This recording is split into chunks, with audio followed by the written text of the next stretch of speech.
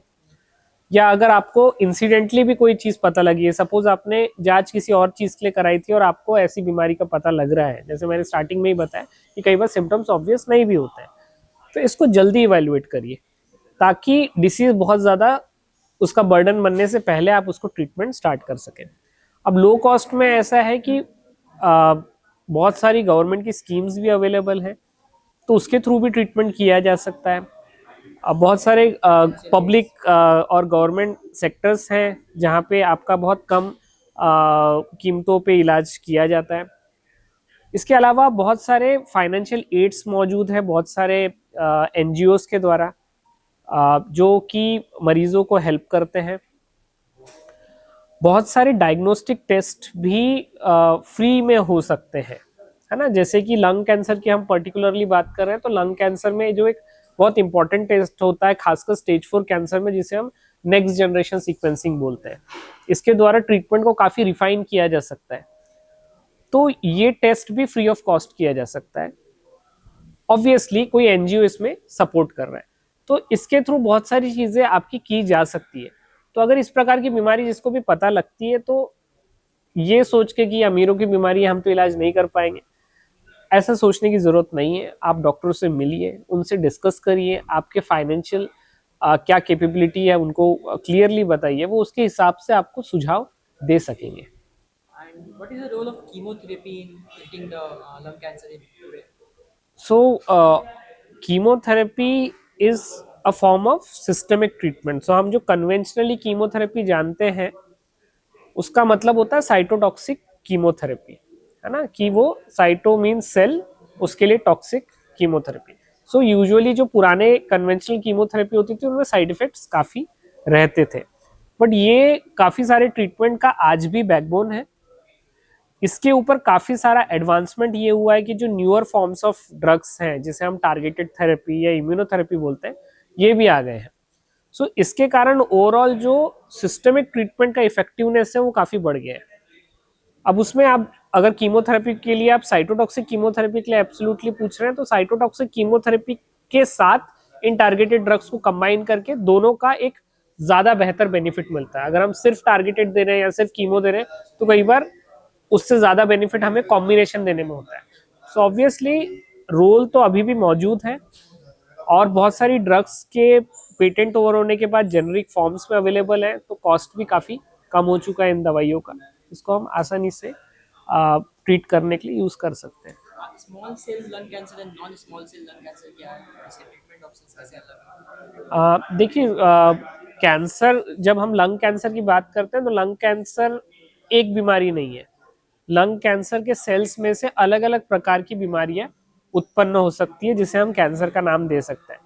Broad classification जो है वो है नॉन स्मॉल सेल और स्मॉल सेल। तो ये स्मॉल सेल बेसिकली उनकी मॉर्फोलॉजी के रूप में उनको नाम दिया गया है, क्योंकि ये सेल्स जो होती है कैंसर की वो काफी छोटी दिखती है। नॉन स्मॉल सेल जो इस कैटेगरी में नहीं आते उनको हम नॉन स्मॉल सेल कहते हैं। स्मॉल सेल लंग कैंसर की वैरायटी की स्पेशल बात ये होती है कि ये एक्सक्लूसिवली मोस्टली स्मोकर्स में ही देखने को मिलती है।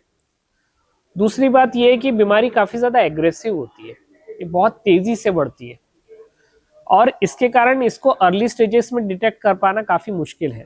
ये जनरली एडवांस स्टेजेस या जिसे हम एक्सटेंसिव स्टेज बोलते हैं उसी में डिटेक्ट होती है। इसको ट्रीट करने के लिए आज भी हम लोग कीमोथेरेपी और रेडिएशन का इस्तेमाल करते हैं अगर लिमिटेड स्टेज डिसीज है, और अगर डिसीज एक्सटेंसिव हो चुकी है तो वहाँ chemotherapy along with immunotherapy drugs हम उसको ट्रीट करने के लिए यूज करते हैं। What follow-up care is needed after chemotherapy and radiation therapy? तो अगर आप इमीडिएट फॉलोअप की बात कर रहे हैं तो कीमोथेरेपी से जो भी साइड इफेक्ट्स होते हैं, so you have to keep on monitoring that.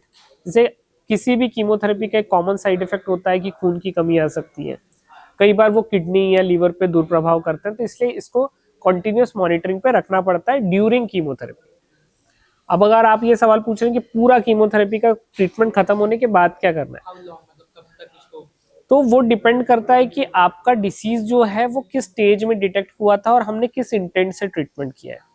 Suppose अगर डिसीज अर्ली स्टेज का था, जहां पे हमने उसको पूरी तरह ठीक हो जाए इस इंटेंट से ट्रीट किया था, जिसे हम क्यूरेटिव इंटेंट बोलते हैं, तो ऐसे केसेस में हम जनरली स्टार्टिंग में 2 साल तक 3-3 महीने का फॉलोअप रखते हैं, जिसमें हर 6 महीने में सीटी स्कैन कराया जाता है अगर कोई सिम्टम्स ना हो, और अगर कोई सिम्टम्स हो तो अर्ली भी करने का जरूरत पड़ता है। बट अनफॉर्चुनेटली हमारे देश में लंग कैंसर के ज्यादातर केसेस, अराउंड 70 से 75% केसेस स्टेज 3 या 4 में ही प्रेजेंट होते हैं। तो स्टेज 4 में अनफॉर्चुनेटली बीमारी पूरी तरह ठीक होना पॉसिबल नहीं होता है, तो ऐसे केसेस में ट्रीटमेंट कंटिन्यूअसली ऑनगोइंग होता है। एंड इसके लिए इसमें हर 3 महीने में हम लोग सीटी स्कैन कर रहे होते हैं बीमारी का स्टेटस देखने के लिए कि कहीं वो दवाइयों को रिस्पॉन्ड कर रही है कि नहीं कर रही है, कहीं वो बढ़ना शुरू तो नहीं हो गई। तो ये चीज करने के लिए हर 3 महीने में स्कैन हो रहे होते हैं, either in the form of CT scan और PET scan. What one thing every caregiver should understand about lung cancer? सबसे पहली बात कि ये बीमारी का ट्रीटमेंट अवेलेबल है, और अगर इसे सही तरीके से ट्रीट किया जाए, ऐसा नहीं है कि इस बीमारी में आपको आउटकम नहीं मिलेगा। ट्रीटमेंट के द्वारा हमने देखा है कि पेशेंट 5 साल 10 साल भी जीवित रह सकता है। सो बीमारी से मत घबराइए, उसके ट्रीटमेंट से मत घबराइए। अपनी जो भी प्रॉब्लम है वो डॉक्टर को बताइए, उनको इवैल्यूएट करने दीजिए, उनसे करेक्ट प्लान को फॉलो करिए। हर कोई ठीक हो पाएगा जरूरी नहीं है, लेकिन उस कैटेगरी में कौन आएगा कौन नहीं आएगा ये बताना पॉसिबल नहीं है। तो अपनी होप मत छोड़िए, जो आप कर सकते हैं आप उसको पूरा करिए, बाकी आप जो भी है भगवान पे छोड़ दीजिए। ठीक Any है। last message for your patients?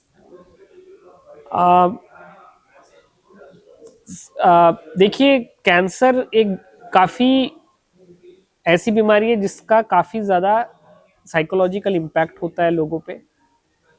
तो मेरा ये कहना है कि ज़िंदगी है तो चुनौतियाँ आएंगी, ये भी एक प्रकार की चुनौती है। इस चुनौती को अगर आप डर के लेंगे तो ज़्यादा तकलीफ देंगी, अगर आप इसका हेड ऑन सामना करेंगे तो हो सकता है कि आपको पूरी तरह बीमारी से आप इससे पूरी निजात भी पा पाए। तो पूरी उम्मीद मत छोड़िए, जितनी जिंदगी है उसको पूरी तरह जीजिए।